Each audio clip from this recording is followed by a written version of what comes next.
message out on how the public can be prepared for this year's wildfire, more so than ever, looking back at 2017, 2016. We will begin with our speakers who are behind me, and after they are done, Chief Porter will facilitate a question and answer period, and after that, these individuals behind me will be available for one-on-one interviews. Again, thank you for attending. I'd like to introduce Santa Barbara County Fire Chief Eric Peterson.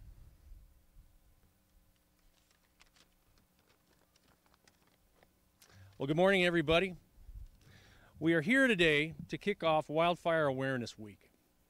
Here in Santa Barbara County, wildfire awareness is a fact of life. We are reminded of it daily as we continue to mourn those we lost in the Thomas Fire and the debris flow, and see our scorched mountains during our commutes to work. As Governor Brown put it, this is the new normal. Wildfires burn more ferociously over longer distances than ever before. The year-round fire season has put the California Fire Service on an almost permanent war footing. This means that the crucial block of time we once had to do preventative fuel management has been almost eliminated. The fires of last year have reaffirmed some things. Things like that it matters that homeowners take personal responsibility for the defensible space and hardening of their homes. It matters that we look closer at how and where homes are built. It matters that controlled burns are done under the right circumstances. Also, fire breaks and fuel breaks matter.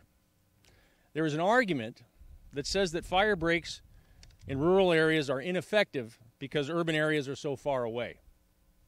In less than 5 days, the Thomas Fire burned 40 miles from Santa Paula to Santa Barbara through many rural areas, taking 2 people with it. It vaporized every bit of chaparral along the way, whether it was endangered or not. It pumped 280,000 acres of ash into the atmosphere and closed schools for a month because of poor air quality. 1,000 homes were destroyed. All of the wildlife, birds' nests, and habitat in that huge area were burned away. It cost $180 million to extinguish, and it did all of this in December, which 10 years ago would have been unheard of. The resulting January 9th debris flow took 23 more people from us. Property damage, I've heard estimates of $500 million. San Ysidro Creek is almost unrecognizable now. Evacuations in Montecito and Carpinteria will be a part of life until the vegetation grows back, taking possibly years. In the 40 miles between Santa Paula and Santa Barbara, there were limited tactical opportunities for us to stop the fire until it reached the fire breaks along East Camino Cielo and behind Montecito. These breaks, along with the younger fuels left by the T and Jesucita burn areas, gave us a chance to make a stand with over 100 fire trucks and thousands of firefighters. We could never have risked putting our personnel in that area under those conditions without that previous reduction of fuel. In recent years, CAL FIRE and the United States Forest Service have made efforts to give us more options for protecting lives, property, and the environment through planned controlled burns and increasing the number of fire breaks in our county and in our state. These efforts have often either been challenged in court or otherwise held up by well-meaning environmental advocacy groups with the mindset that we should not intervene in nature. Our recent history suggests that non-intervention in nature is not working. We don't have that luxury anymore. We need our advocacy groups to support efforts to protect the entire community in protecting itself from wildfires. If we are saying that everything is different now due to climate change, then we must do things differently. And it starts with seeking common ground and taking proactive measures. In our county, cooperation between federal, state, and local fire agencies has never been better. You can see that by the fact that we are all here standing unified today. It's now my pleasure to introduce San Luis Obispo Division Chief Alan Peters. Thank you. Thank you, Chief Peterson, and thanks for hosting this event. My name's Alan Peters. I am the unit forester for the San Luis Obispo unit of CAL FIRE. On behalf of Chief Jalbert, I am Chief Scott Jalbert. I'm here to represent the unit and talk a little bit about the activities that are going on right now as we enter in the beginning of the 2018 fire season.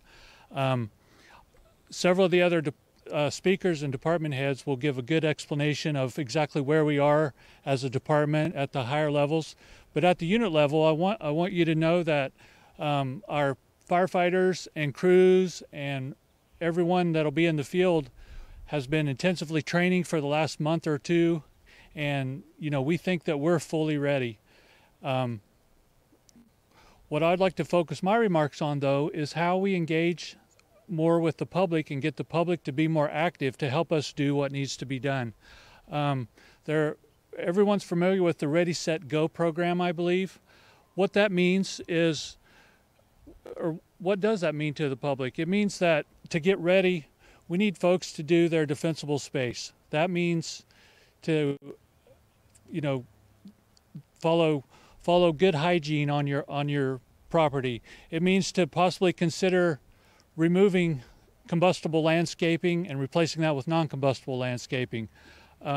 It means to consider pruning up trees higher along your driveway. You can see the height of these engines is massive. Engines are more than 10 feet tall these days, and we need a lot of clearance on the driveways. You heard Chief Peterson mention the term hardening your homes. What that means is techniques you can do to prevent ember intrusion and radiant heat from entering your home in the event of a fire. A good way you can test this at your own home is to take a water hose or a pressure washer and spray your house, and know that a wind-driven ember can enter any opening or any orifice that water can enter. So please take actions to remedy that situation. We need folks to engage with local fire safe councils. All the counties in the state have fire safe councils, and there's a higher level of funding available these days, and we need the folks to help out however they can. Whether you're in a city or in the wildland urban interface areas or wherever you are, we need folks with special capabilities to get out there and help us with those activities. Finally, one suggestion I have is to be ready to go. A good thing to do is just take something as simple as a flash drive and have all of your personal records and photos and everything backed up on a flash drive and store that in a safe location. So with that, I would like to introduce 1st District Supervisor Doss Williams.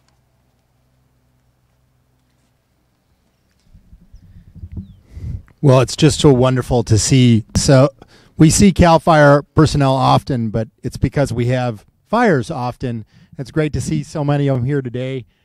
When we don't have a fire, great to see Forest Service, all 4 of the chiefs that are in the 1st District. Really great to have them all here.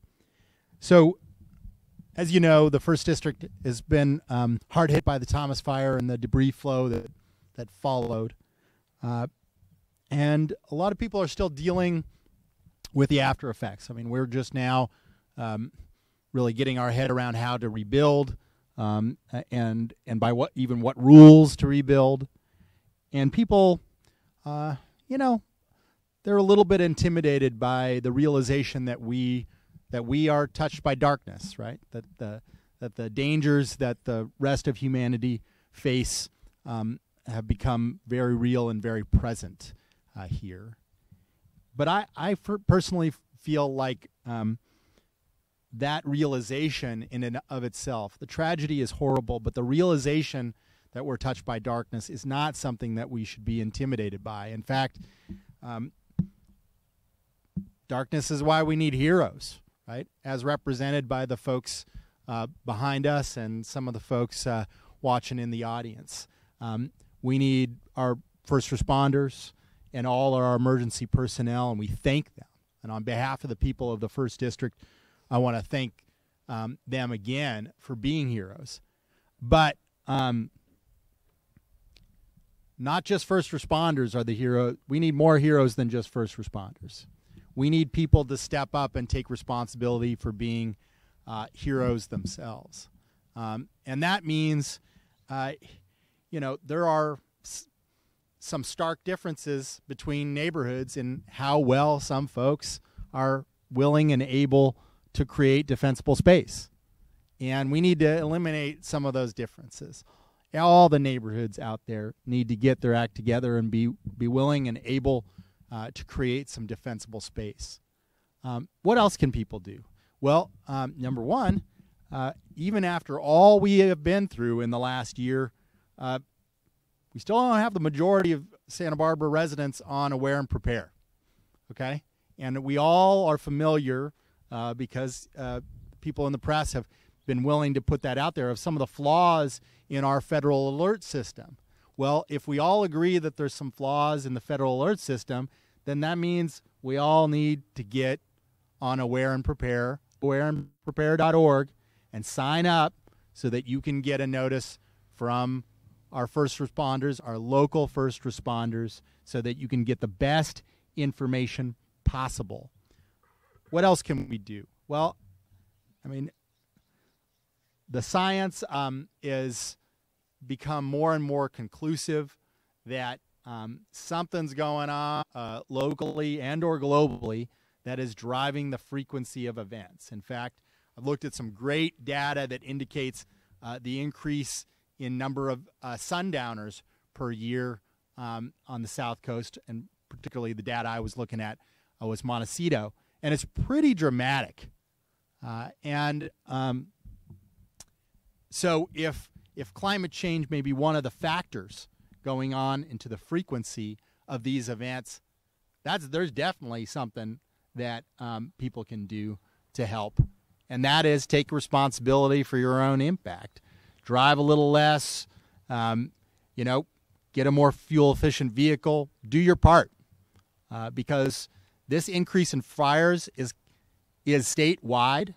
The debilitating fires that we in the West fight is a good portion of the entire country, and there is a staggering percentage between the hurricanes and the fires last year in this country of how many people were affected by climate-driven natural disasters. Something that's acknowledged by the governor, and we appreciate his leadership on both emergency response and climate change. But these events should wake us up to know that we are not unaffected by the world's problems. And we have to help tackle the world's problems by our own actions, our own responsibility that we take for preventing fires, many of which the proximate cause has been human, and our own responsibility for reducing our contribution to climate change. With that, I want to introduce Bob Baird, the Director of Fire and Aviation Management, Region 5 on the U.S. Forest Service. Bob? Thank you very much. Appreciate it. Hi, good morning. My name is Bob Barrett. I'm the Director of Fire and Aviation for the U.S. Forest Service. For me, it's not coming to Santa Barbara. It's coming back to Santa Barbara. I was the Forest Supervisor for the Los Padres National Forest, the land mass that extends up across the front country all the way to Big Sur for years. And so now I've moved to the regional level to manage the fire and aviation program. The program and what helped respond last year is a complex interagency system. You can see it here. You have local government like Montecito, you have the county like Santa Barbara County, you have the state, CAL FIRE, and you have the federal government system. You also have a variety of federal agencies, the Bureau of Land Management and the U.S. Forest Service, particularly in this area. So we're all in a complex partnership, an interagency partnership, where we all work together to help prevent the loss of life and property in California. That's our primary purpose. The challenge we're facing is that last year was a devastating season, and there's no indicators that 2018 isn't going to be any different. It's going to be another devastating year. We were just up in Santa Rosa yesterday, those of us that now work at the state level, and we saw the devastation there. During the fires, the Thomas in particular, I landed in Santa Barbara when there's ash in the street like snow. It's a very real thing. The devastation of the mudslides that occurred after was like a second assault on this wonderful community. Last year, across the state, the national forests alone, which is around 20 million acres, burned double our 10-year average.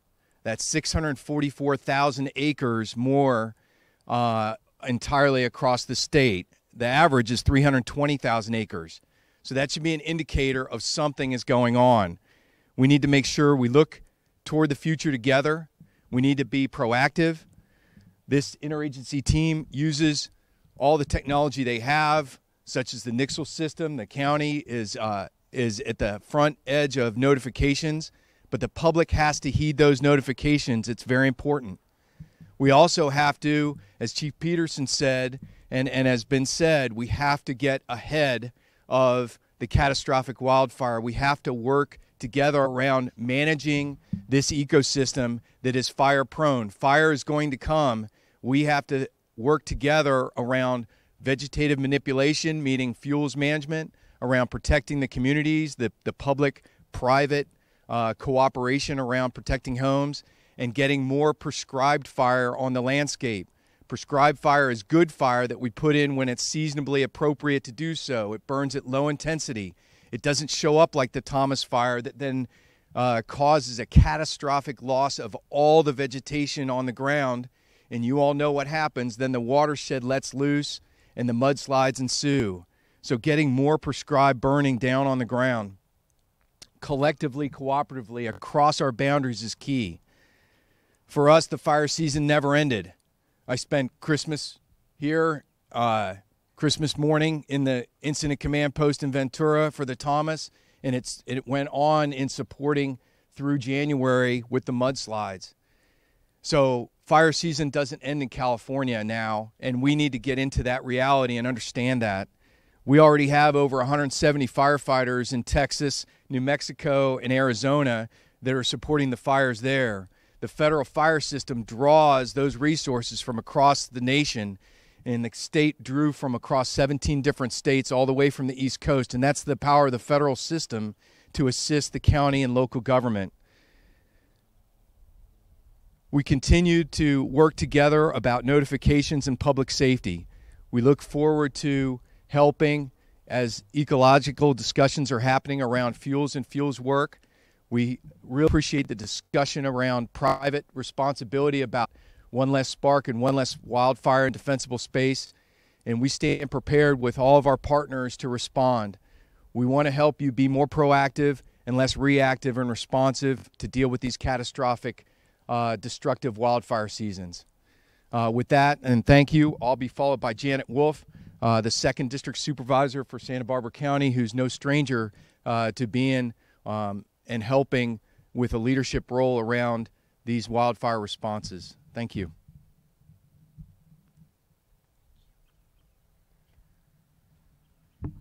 Good morning, everyone. It's a pleasure to be here and remind the public of the importance of being prepared and doing what we're supposed to do as private citizens. I'd also like to talk to you as not as a politician, but as a mom. Many of you know that we lost our home in the Painted Cave fire. That was in 1990. My 3 daughters were under the age of 12, and now they're all in their 30s. And we survived. Our house was gone, but we survived. And I think that's what makes the Thomas fire and the debris flow so painful for me, and I think for so many others, was because of the loss of life.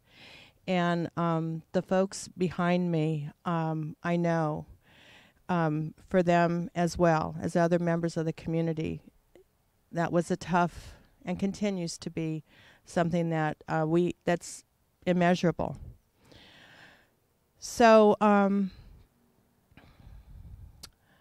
I guess my message is to to do what the professionals are telling us to do.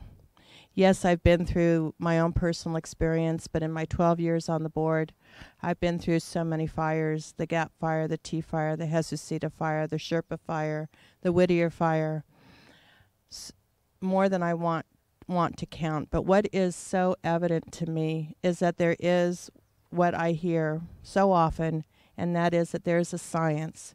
There is fire science, and the people who know that science are the people behind me. They're the professionals. And what we as the public have to do is to listen to them and to ensure that we are connected to Aware and Prepare, make sure that we are alert and aware. We know what our community is like. I mean, when we feel a little bit of wind, I know I'm not alone, because oftentimes we're out looking at the mountains. We need to continue to do that. We need to care for each other. And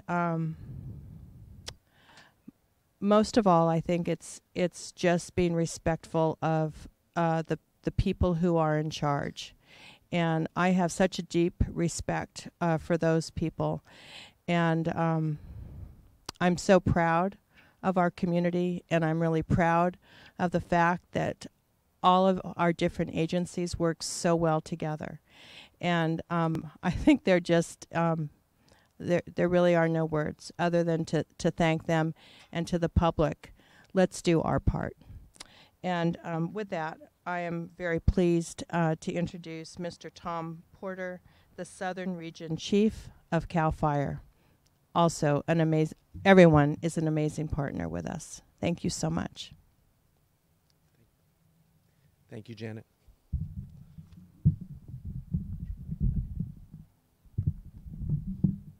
Trying to fix that microphone just a little. All right. Good morning, everybody, and thank you very much for attending this 2018 Wildfire Awareness Week event here in Santa Barbara.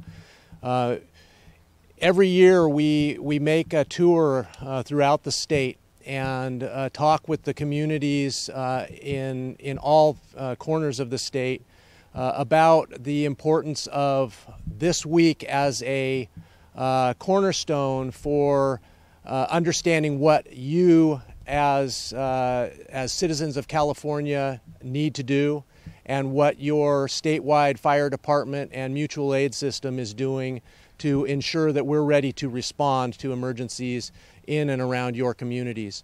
Of course, last year was one of the worst, and we are calling it the worst fire season in California history. Worst means most acres burned. It also means most devastation in homes, businesses, and infrastructure destroyed by wildfires, as well as lives lost. It was a catastrophic year for wildland fire in California. And so with that, we look forward to 2018, and you've already heard from other speakers that this is shaping up to be another season that could be in that kind of category. One of the issues, you say, well, maybe the drought's over. Well, you know, in this area, the drought's not over. The drought's kind of back with us. And 1 year of rain, heavy rainfall, a second year of moderate rainfall does not change the fact that those heavy fuels are still dry from the 5 years plus prior to that. So this changing climate and the dryness with which most of California finds itself is turning it to a very volatile wildland fire system. So fires that we would have seen 20 years ago, 30 years ago under normal weather conditions at that point in time did not grow like the ones that are growing now. Makes them very difficult to be able to control. We also have effects in the forest. We still have 129 million plus dead trees in the southern Sierra that are tinder for large damaging wildfires. Many of these areas run into communities that have infrastructure that we rely on for water, power throughout the state. So those forests are important to every single one of you as Californians and beyond. This is the new normal. Our governor, Jerry Brown, has recognized this in many ways through climate change initiatives, but also getting a little help. Yeah, I know the bottom. I'll just hold it. I'm good. Thank you. Also, Governor Brown has given us tools through funding and additional support of the state's fire department, CAL FIRE, that we extend beyond through grant funding, additional equipment to respond to emergencies, but also to do fuel reduction project work. We have expanded our prescribed burning program and will continue to do so in the coming years. Part of the new normal is putting good fire back on the landscape in places and in ways that are less intense and less damaging, and provide a defensible space that we can go after fires, regular wildfires, and have a chance of keeping them out of communities. Very important to do more prescribed burning in the state of California. The other thing that we're doing is expanding our capabilities and equipment and personnel's ability to do fuel reduction through mechanical and other means. So machines that will help to reduce the amount of brush and fuels that are in and around communities, areas that are difficult to do prescribed burning. We're expanding our capabilities there. Many of these grant programs are available also not only to the state's fire department, but to local government and fire safe councils and nonprofits. These are all funds and programs that will help to do that defensible space on the outside of around communities and protect communities from the encroachment of large and damaging fires. So those are some of the things that the fire departments are doing. We are also staffing up early this year, and we will continue to do that. That is the new normal. We have funding to put our firefighters on earlier, hold them later in the season. That extends to our contract counties, including, in this particular case, Santa Barbara and Ventura to the south. But all of our counties are getting funding to do that extra staffing to increase the length that we're prepared for this new normal fire season. So that's what the fire departments are doing. So what do we expect, and what can you do? As Californians, every Californian needs to understand where his and her water comes from, where your power is coming from, and understand that all of this is connected. There isn't a place in California that doesn't matter to every single Californian. And for everybody to be prepared, no matter if you're 5 miles in from a wildland area or you're right on the border, you need to be prepared. If you have vegetation around your home, you need to prepare that vegetation through providing defensible space. You need to do that. Healthy plants, thinned, and in a state that will harden your home to be able to withstand encroaching wildfire.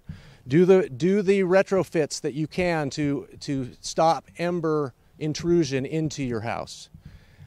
Plan for evacuation. All too many times we've seen that evacuations are necessary. Here you know that that's the case, but every Californian needs to be prepared to evacuate from their home at some point in a moment's notice. So take the time, make the preps, and be ready to go. There are many resources for you to plan for all of these activities. Ready, Set, Go is a website you can look at, and then Ready for Wildfire wildfireawareness.com.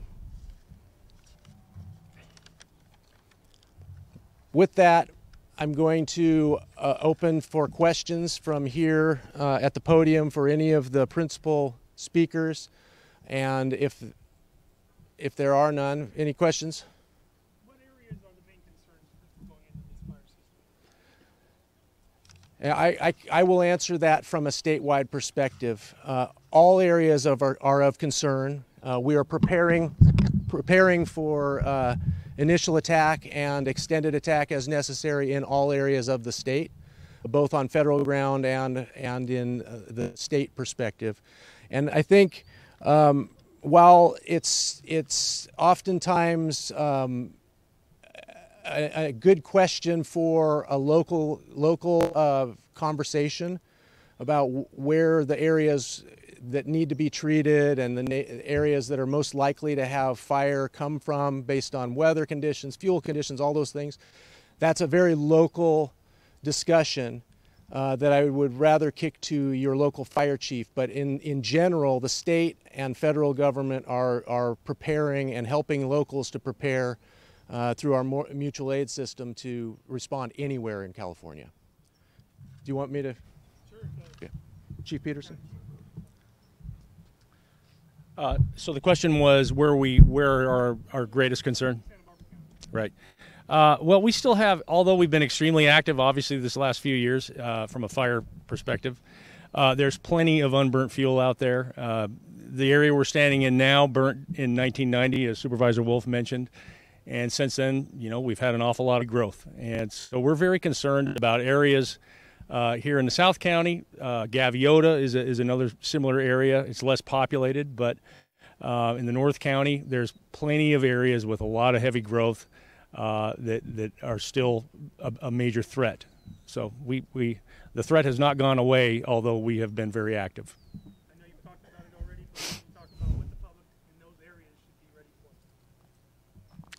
Well, as it's been mentioned, we need to be able to notify you. I would say that's probably number one.